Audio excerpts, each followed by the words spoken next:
Hello friends, আপনারা সবাই কেমন আছেন? আশা করছি আপনারা সবাই খুব ভালো আছেন। আজকে একটা সিম্পল ভেটকি মাছের রেসিপি নিয়ে এসেছি। এতে কি কি লাগছে আপনারা একটু দেখে নেন। ভেটকি মাছ, সব রকম রুটিন মশলা আছে, তার মধ্যে সামান্য একটু সর্ষে পোস্ত দিয়েছি, আর লাগছে পেঁয়াজ, রসুন, আদা, আর শুকনো লঙ্কা, আর একটু পাঁচফোড়ন লাগবে এইটাতে।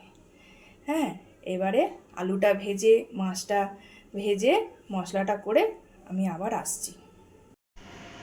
বন্ধুরা, আমি মাছ ভেজে, আলু ভেজে, আর এখানে একটা মশলা করেছি। তার মধ্যে সর্ষে আছে, পোস্ত আছে, আর দুটো শুকনো লঙ্কা ওর সঙ্গে বেটে দিয়েছি।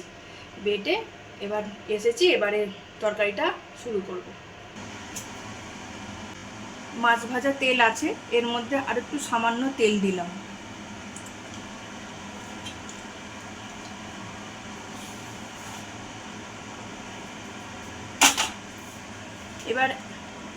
এবার একে একে মশলাগুলো দেব। শুকনো লঙ্কা, পাঁচফোড়ন,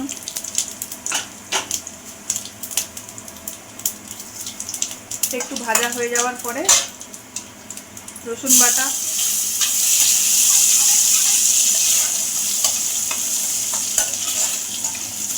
রসুন বাটাটা একটুখানি সুন্দর গন্ধ উঠবে, তারপরে পেঁয়াজ কুচিটা দিয়ে দিলাম। পেঁয়াজ কুচিটা একটু ভাজা হোক, তারপরে অন্য মশলা দেব।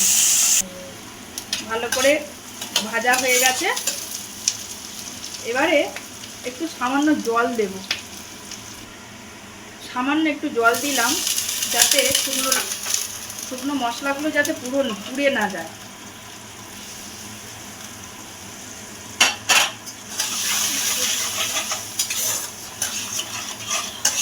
শুকনো মশলাগুলো এবারে আমি দিয়ে দিলাম। এর মধ্যে দেবো আদা বাটা।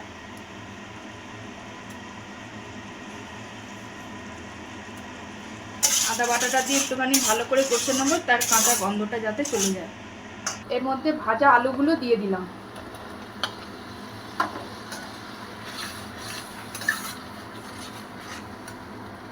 জলটা একটু যেন যাতে শুকিয়ে মাখা মাখা হবে, তারপরে জল দেব।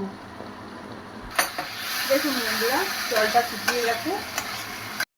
দেখুন বন্ধুরা, আমার পুরো কষে গেছে তরকারিটা। এবারে আমি গরম জলটা দিয়ে দিচ্ছি।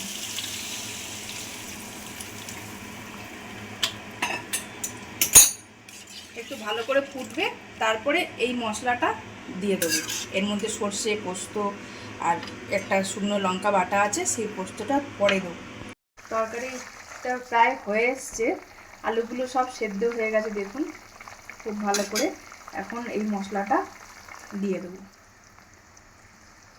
এই মশলাটা দেওয়ার পরে নাড়াচাড়া আর করবো না। এবার এর উপরে মাছগুলো হালকা করে বসিয়ে দেবো।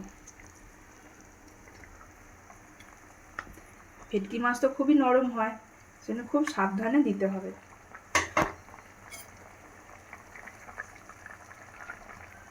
হালকা হাতে একটু নাড়াচাড়া করে দিলাম, দিয়ে একটু ঢাকা দিয়ে রাখবো, তারপরে আসছি। তরকারিটা হয়ে গেছে, এবার একটু কাঁচা সর্ষের তেল দিয়ে নামিয়ে দেবো।